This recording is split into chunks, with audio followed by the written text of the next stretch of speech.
if I wanted to think about that differently, I could also symbolize this using, instead of a natural breaks, I could use standard deviation to see classes of being above and below average. Now I have to re-symbolize that.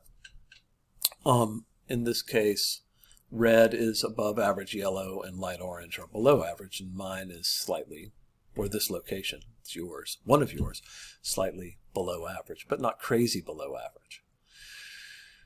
So those are two things I can do in ARC just to take a look at the patterns that I observe, both graphically, so looking at the distributions, also mapping, comparing a map that puts things in categories and a map that uses a continuous measure, so I can say, do these things seem to bear some relationship to each other?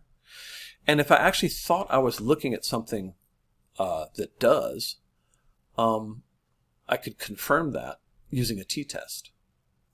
So I'm going to switch over now to the CSV version of this file. Before I turned it into a shapefile, I'm looking at it now in Excel.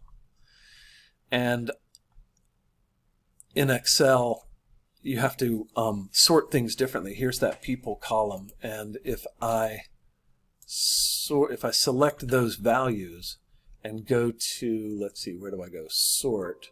It'll ask me if I want to expand the selection and sort using a field, and I'll say yeah, and I'm going to sort by people, smallest to largest. I could do largest to smallest, it doesn't really matter. I can see it all. And that's that. So I've got the whole data table sorted. Be careful about this, because Excel will let you just sort that column, and then these cells no longer correspond to your original data. It can mess you up. And here is total retail, or percent retail. Remember, wait, where's percent retail? Here's percent retail. Remember, our initial inputs were wrong, and so I'm just going to correct this right here in Excel and remind you how this works. If you want to calculate percent retail in Excel or Google Sheets, you can just say equals and then click on the cell. So total retail is 20 and divided by, so /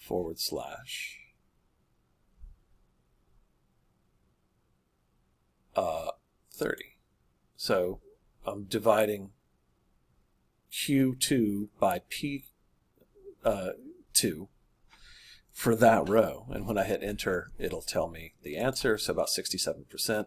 And then if I select that cell and click on this little square at the bottom, double click, it'll fill the remainder. And now I've corrected the problem that I had with how percentages were being reported. These are righteous. So there are a few things I can do here. First off, I'm looking and saying, is the presence or absence of people telling me anything interesting? So one thing I may want to do is just say, well, what is the average of the cells for which we have 0 people? So it's rows 2 through 7. So here I'm going to say compute the average equals average, and then open a parenthesis, and I'm going to get the first 7 rows. Those are the ones that no people are at. And then I'm going to repeat that, saying equals average, and grab the rows up to row 7. Let's see. That's row 8, I think. Oops. Oh. That's supposed to be a parenthesis. Okay. Now, what am I seeing? I'm seeing that the average of these cells that are zeros, right? Rows 0 through, or 2 through 7. Oh, I think I left one out, maybe. I'll check. Yeah, no, I did it right. Q2, T2 through T7 is this one, or through T8. Aha, that's where I went wrong. So anyway, what you want to do when you assign cells is proofread carefully, and you'll see now this is this is the cells that have people in them, and it goes through T7, and then T8 through T18 is this lower segment. And what you'll notice about it is my percentage is about 27% if I round. for places with no people, and about 33% for places with people. And if I were thinking, okay, so places that have retail and places that don't, or excuse me, places that where there are people, there's one average, and where there are places without people, there's another average. The question is, are they really that different? You know, they're only a few points apart. Are they large enough of a difference that you'd say, wow, retail really brings people in, right? Or something like that. Maybe it's food that brings people in. You can check this yourself. But what I'm going to do is conduct, on the basis of this, what's called a t-test. A t-test is when you break a variable into two groups, so zeros and ones in this case, and you compare those two groups at the mean to see if the difference between them is a big deal. Now we can talk more fully about how this test works, but fundamentally, if I want to say, all right, is this difference a big deal or not? And the way some people define big deal, or one way of expressing that, is statistically significant. Is this difference that we observe between these two groups, which is like 5 percentage points wide, is it statistically significant or not? Is it a big deal? Is it something we should make note of? Or is it like, nah, nothing to see here, folks? And so the way we're going to make that determination is with this type of variable, with people being a dichotomous 0-1 variable, I can say equals t, and we are going to do what's called a t-test. Now the t-test asks us for a few things. First, it asks us for something called array 1. And array 1 is just percent retail for those first 6 rows from 2 to 7. And then comma. And then array 2 is the rest of them. And then it's asking me, is this a one-tailed t-test or a two-tailed t-test? It's a two-tailed t-test. So I'm entering 2. And then it asks me assumptions about variance. Is this heteroscedastic or homoscedastic? And I'm saying heteroscedastic. Now, if you want to know those technicalities, we can talk about that. I'm happy to. But for when you set up your t-test, set it up like this. 2, 3. Two-tailed t-distribution. That means you're not sure if in the population one's bigger than the other or the other's bigger than the one. So you're not sure which you would expect would have higher proportions. I guess in theory I might expect retail would bring people out, people looking in shop windows and stuff, but that might be mitigated by just urban fabric, like is it unpleasant to be out in front of the stores, things like that. So I don't know what I would expect prima facie, or without thinking it through more about other factors. But here, once I have the t-test set up, and I'm leaving it up here so you can take a look at it, I get a t of 0.61. Now, this allows us to answer the question, is this a big deal or not? And here's how we answer it. If this number, t, or excuse me, this is the probability of t, if the result of this t-test function is lower than 0.05, and mine's not by a long shot, if it's lower than 0.05, I can reject the null hypothesis.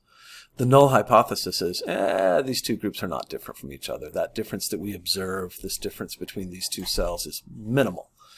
And therefore, we can't really use it, we can't really infer from that there's a big difference between these two types of locations, those with and without people, in terms of the percentage retail present. So the null hypothesis is, there's no difference. The rejection of the null hypothesis would allow us to say, wow, one of these types is different from the other in terms of percent retail, and the one that appears bigger really is bigger. But here, the threshold to be able to make that determination is 0.05 or less. If the probability of t, if this number in this cell is below 0.05, you can reject the null hypothesis. If it is not, if it is above 0.05, as it is in this case, I cannot reject the null hypothesis. I don't know which of these is bigger or if they're identical from what I'm looking at. I can't make that determination with any certainty. So I cannot say that there's a statistically significant difference of means between these two groups. Now getting back to the lab. Hey, Kat, leave us alone. We're talking here. what you're doing with this is going to vary depending on your level of statistical sophistication or your comfort using and reporting statistics. What I've shown you in this set of videos is a path through these data, basically saying you've made a bunch of observations at different locations. We're putting all that together. We've got hundreds of observations of businesses now, and what can we say about the patterns that we're seeing? I'm asking you to explore the data a little bit and find some patterns that you think are interesting. Think of it with respect to your own location. So part one of this overall assignment is, tell us about your location. What's there? Use the various graphics and whatnot that I've already talked about in this set of videos that we'll be talking about in lab to tell that story. And then part two of this lab is, okay, so how does your location fit into other locations? And what general patterns do you see? So one way of doing that is what I was just showing you in ARC, which is looking at things like the distributions and the spatial distributions and the comparison of where are the locations. I'm not able to make the change. There we are. So where are the people is this variable again, and where is retail relative to that? These sorts of things allow us to generalize about what we're seeing, to compare your location to other locations using specific reference to these sorts of numbers. And so in the second part of the lab, I'm asking you to pick a couple variables, describe them, take a look at whether or not they seem to be spatially coincident. I would urge you to find things that you think are or are interesting in terms of your own location. Like if you find your location is just dramatically different from everything else along some measure, figure that out, play around with it. If you're dead center and everything, that might be, you're just sort of saying I'm in the middle of sort of a boring place, I guess, or a very typical place, not unusual in any way. Tease that out a bit by looking at the things you can do in Excel. So look at some specific comparisons that you can make, breaking the data down into different groups. And if you feel comfortable with it, I would urge you to actually conduct some sort of statistical test. I just walked through the basic logic of a t-test here. You'll notice some of these variables, like street, is actually continuous. So you could say, is the number of lanes predictive of percent retail? That would be a regression analysis. We can talk about that. You'll also notice form, this other variable I created, has 3 different values and they're ordinal. And so if I wanted to use that to predict percent retail, I couldn't do a t-test. I'd have to do something called analysis of variance. Happy to talk about any of these with you. And again, this depends on how much of a background you have in statistics. This isn't a statistics class, it's a GIS class. So what we're really doing is saying, well, this is a class on data analytics. We're saying once we create a bunch of data using human geography and observation, what can we do with it? And that is the thing you are attempting to answer in this final lab.